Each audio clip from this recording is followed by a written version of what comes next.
Hello! Welcome to my channel, The Praying Mom. There is power in your prayer. Bago tayo magpatuloy, kaibigan, I encourage you to like, share, and subscribe to my channel. At kung ikaw ay may mga kabigatan sa buhay, may mga problema ka, at hindi mo alam kung saan ka pupunta, I encourage you, kaibigan, isulat mo lang sa baba ang iyong mga kahilingan at sasamahan kita sa pagdulog sa iyong mga panalangin.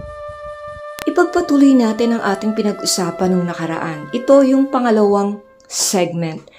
Anong gagawin mo kapag nahuli mo sa akto ang asawa mo na meron palang iba? Unang-una, pray first.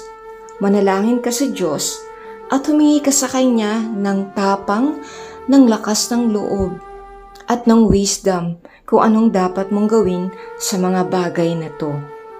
Secondly, do not deny na hindi totoo to, na guni-guni mo lang to, na okay lang sa'yo, hindi ka masasaktan. Kailangan maging totoo ka sa sarili mo, kailangan aminin mo na nasaktan ka, na masakit ang nangyari sa'yo, at hindi katanggap-tanggap ito.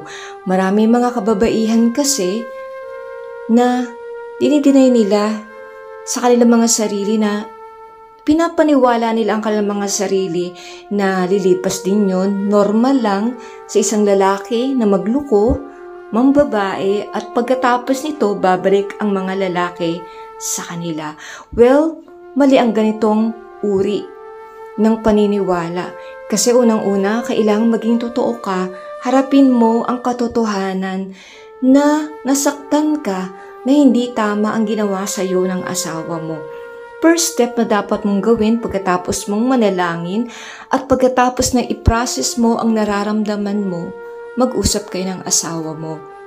Hindi pwede yung walang imikan, hindi pwede yung palilipasin mo ang araw na parang walang nangyari. Kailangan maging tapat ka sa sarili mo, maging tapat ka sa asawa mo. Kailangan ilabas mo lahat ang nararamdaman mo para alam ng asawa mo na nasaktan ka sa ginawa niya, na hindi tama ang ginawa niya sa'yo. Paano kung gusto pang subukan ng asawa mo na ayusin ang inyong pagsasama? Paano kung humingi siya sa iyo ng tawad at nakikita mo naman na totoong nagsisisi siya? Ang masasabi ko, give him another chance. Give it a shot. Para sa ganon, maayos muli ang iyong pagsasama. Pero this time, you need to be firm. Kailangan sabihin mo sa asawa mo, binibigyan kita ng isa pang pagkakataon na ipakita mo sa akin na totoong nagsisisi ka. Pero kapag ginawa mo uli ito, hindi na kita patatawarin pa at nakikipaghiwalay na ako sa iyo. You need to do everything you can para maayos ang relasyon niyong mag-asawa. Alam ko na dahil sa nasaktan ka, iisipin mo na hindi niya deserve ang second chance. Kaya nga ang sabi ko sa iyo, kaibigan, wag na wag kang gagawa ng anumang desisyon base sa galit, base sa emosyon mo, sapagkat darating ang panahon, magsisisi ka lang. Kapag pinatawad mo ang asawa mo, mawawala ba ang sakit ng puso mo? Hindi. Hindi mo makakalimutan ang mga nangyari. Oo, pwede mo siyang patawarin, pwedeng mawala ang sakit ng puso mo, pero hindi na ito mawawala sa kaisipan mo. Magiging katulad ito ng isang basag na baso na kahit pagtagpi-tagpiin mo, makikita pa rin ang lamat. Once na ang tiwala sa isang relasyon, sa isang mag-asawa ay nasira, hindi na ito muling maibabalik pa. Kaya nga kaibigan, kailangan mo ang Diyos. You need to invite God into your lives, into your relationship, para sa ganun, matulungan ka niya sa problema mo. Alam mo kaibigan, hindi mo kayang gamutin ang sugat sa iyong puso. Kaya sa ganitong stage ng relasyon ninyong mag-asawa, you need time. You need plenty of time to process your feelings. Kailangan umiyak ka ng umiyak, ubusin mo ang lahat ng luha, sairin mo ang luha Alisin mo, ubusin mo ang lahat ng sama ng loob mo, sa puso mo, ang hinanakit mo. Kaya nga napakahalaga na kausapin mo ang asawa mo, sabihin mo sa kanyang lahat. Kasi kung hindi mo to gagawin, hindi gagaling ang iyong puso. It will hinder you from healing. Hindi ito makakatulong para gumaling ka. At sa mga lalaki o babae na nangaliwa, give your spouse a space. Bigyan mo ng pagkakataon ang asawa mo dahil sinaktan mo siya, binasag mo, sinira mo ang pagtitiwala niya sa iyo. Bigyan mo siya ng pagkakataon na umiyak, na magluksa, na alisin lahat ng sama ng loob, na i-process ang kanyang nararamdaman. Huwag mong madaliin ang kagalingan na yung asawa. Hayaan mo lang siyang umiyak ng umiyak. Kasi mahirap ang nangyari sa kanya, mahirap ang pinagdaanan niya. Kaya kung gusto mo na maayos ang inyong pagsasama, tulungan mo rin ang asawa mo na gumaling sa sugat na dinulot mo.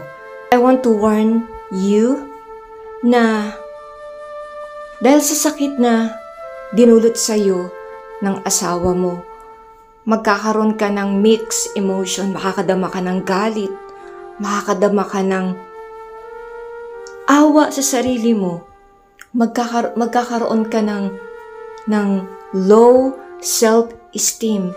At higit sa lahat, questionin mo yung sarili mo Magkakaroon ka ng doubt, pagdududa sa sarili mo.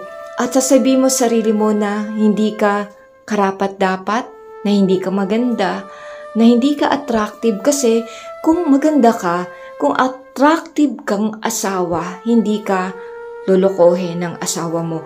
Magkakaroon ka ng galit, puot, mixed emotion. Pero gusto kong sabihin sa'yo, it is normal. Normal lang na magkaroon ka ng ganitong pakiramdam. Kaya nga napaka-importante na alam mo kung paano i-process ang nararamdaman mo.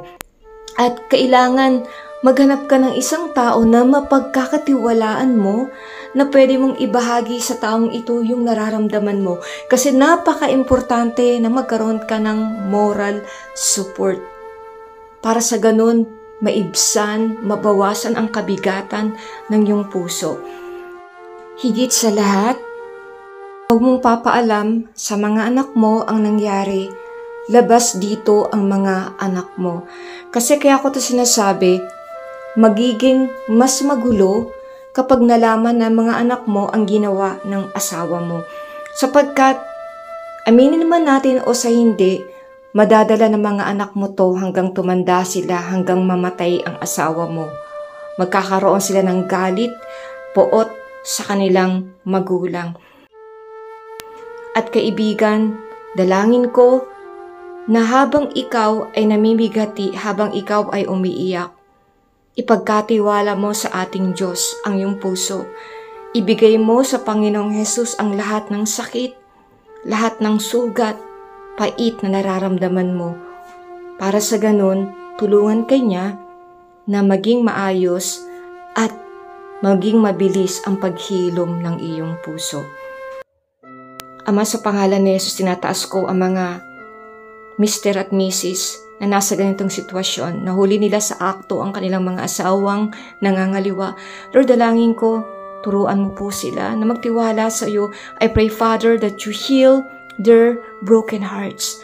Panginoon, pagalingin mo ang sugat sa kanilang mga puso. Alam kong masakit, napakasakit. Pero Father God, alam ko na kung ibibigay nila sa iyo ang sakit ng kanilang mga puso, tutulungan mo po sila. I pray, Lord, burahin mo ang kirot sa kanilang mga puso. Burahin mo ang alaala ng pagtataksil na ginawa sa kanila ng kanilang mga asawa. Panginoon, salamat. Pinagkakatiwala ko sa iyo ang kanilang mga buhay. Purihin ka, luwalatiin ka sa pangalan ni Jesus. Amen.